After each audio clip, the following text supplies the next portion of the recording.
Hi, everyone. Welcome. Welcome to the podcast. It's Sloan Rhodes here. And this podcast is for the week of March 5th, 2017. I was thinking today about what to talk to everyone about, and I was really drawn to the idea of being present and being open and allowing to the present moment because these words get bandied around a lot, and oftentimes people are like, what are you talking about? How can I be present? There's so much going on in my life, or I am being present, but still things bother me. How do I find time to be present? Do I need to meditate for 30 minutes a day, an hour a day? I don't have time for that. And so I wanted to just kind of talk about it a little bit because I wanted to kind of help everyone sort of take the pressure off themselves so that being present doesn't feel like a task or a chore that you have to do. So it's very easy to be present in the moment if you can find a way to distract the mind.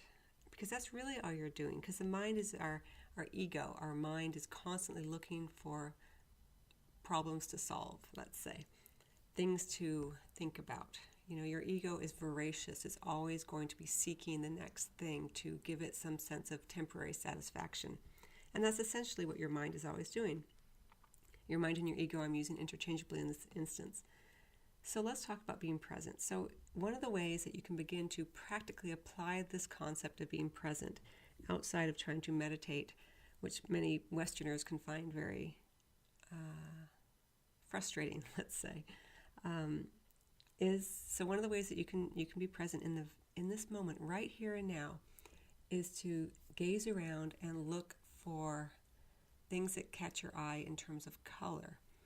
So I happen to be someone who loves color, so this is a very simple task for me. I can look around and I can say to myself, wow, that color purple is so pretty. I've never seen that shade before, and it's so funny because when the sunlight hits that one area of purple, it looks like it's a completely different color than the purple that I see in the shade, in the shadow. And as I begin to do this, I am coming into a state of presence, of openness, because I am no longer focused on what's wrong or what I need to be doing, and I use the word need loosely. I am focused on love, because whenever we are looking at something with our full attention, it is another way of being fascinated in the thing that we are looking at. We are curious about it. We are fascinated by it. And those are just other words for love, right? And we all know that we cannot be fearful and fascinated at the exact same time. We can't hold those two opposing thoughts. So when you come into a place where you are noticing color or beauty, or if you are a tactile person, you can feel the fabric of the clothing that you're wearing, or the chair that you're sitting on, or the desk that you're at, or the keys that you're holding. And when you are present in that moment, when you are feeling the fabric, let's say, for instance, you can say, oh, this feels really smooth, or this feels really rough. I wonder if these are natural fibers or if this is synthetic. I wonder where this came from. I wonder how many stitches are in this 1 inch square. And what you are doing, again, you're coming to a place of curiosity, a place of fascination, which is a place of love. And immediately your mind is not able to send you into that fear and anxiety that it was previously. So these are just some very sort of practical instances where you can, and examples of how you can bring yourself back to the present moment. That way you can relax a little bit, because our egoic mind, our ego, always likes to keep a level of fear and adrenaline running through our body physiologically. It's what has kept us as a species sort of alive for all these years. But evolutionarily, we are going through this shift in consciousness where we don't truly need to have that level of fear and adrenaline in our system to keep us from being eaten by a saber-toothed tiger or something like that. So this is why it's so important to begin to train your mind to let go of that fear and anxiety and bring yourself present in the moment. You can also meditate, of course, and as you meditate, one of the practices that's called upon during meditation is to watch your thoughts come and watch them go. But I have found that many people experience this, especially here in the Western world, to be worrisome. And it takes a tremendous amount of dedication here. So if you don't find that you are ready for that level of dedication, or that doesn't resonate with you, it doesn't mean that you're a bad person or that you are never going to be able to achieve enlightenment or a sense of even 5 minutes of presence, it just means that that doesn't resonate with you. There's a million different ways to be present. For many people, it's about being in nature. And when you're out in nature, you're more open and available to the present moment because you're noticing all the beauty that's around you. So it's going to be different for everybody how this resonates. But again, one of the keys is to not let your ego jump in there and say you're doing it wrong or you're never going to be able to do this, because there's a million different ways to do it. And when I say it, I mean being present in the moment. And so I also wanted to just kind of touch base on this concept of allowance and being open and allowing and surrendered, because many people hear those words and they don't know what that means exactly for them. Some people hear the word openness, allowance, surrender, and they feel vulnerable. They feel their resistance come up. So it's important to note this. I had a friend of mine, or a client and a friend, tell me recently that she was hearing the words vulnerability whenever we would talk about this idea of openness and surrender. And so there is, you certainly are in a more vulnerable position, I expect, if you are feeling vulnerable. But it's not about vulnerability in terms of you need to be on guard.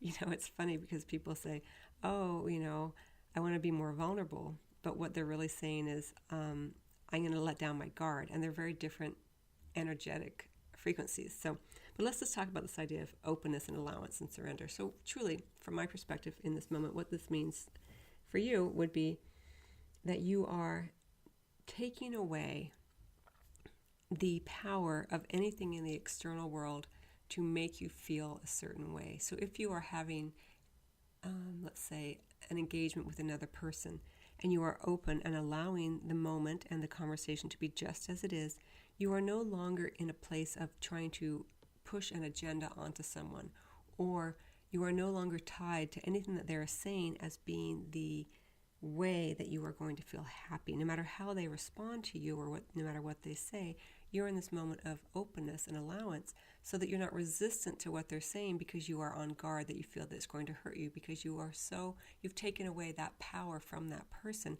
and you've brought it back to yourself. So say you're talking with someone and you thought the exchange or the activity or the situation was going to go in a different way than you had previously expected. If you can kind of be open and allowing to that moment to being just as it is, outside of what your expectations were, you bring yourself into a place of love and openness and allowance. And so then no longer is the other person, are you reliant upon the other person to provide you with a sense of happiness or joy or safety. Now you are holding those energies, and that person is free just to be as they are, without your agenda, without your judgment, without your expectation.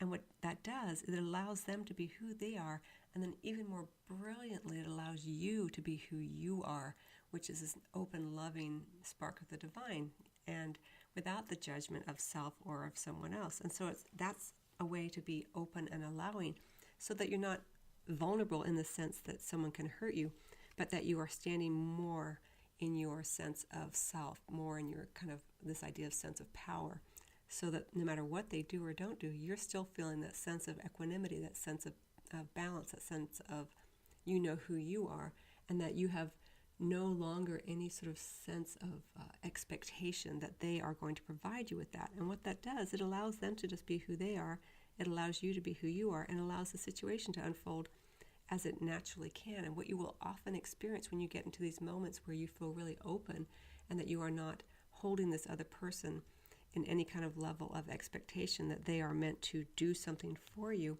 you find this tremendous rush of energy occurs between the two of you and within self as you sort of begin to channel more of your openness, and you allow all possibilities to flow through you. And when you do that, anything can happen. It becomes, you're operating at a much higher frequency, so there becomes no longer this sense of resistance to what is, and now you are open to more and more possibilities for understandings, epiphanies, realizations, and a deeper connection between the two of you, because you've taken away this idea that this person needs to give me something in order for me to feel better about this situation or feel happier. So it's just different ways to play with the energy and play with this idea of being present and being open and allowing without any kind of sense that you are doing it wrong. And it does take a little bit of practice. There's But the more that you do it, the more that you retrain the brain, the more that you start to come from the heart and you start to be more open and allowing what you see and what you realize and what you experience in your external world is that there's just more and more wonderful things that begin to occur because you're no longer hyper-focused on it being one particular way.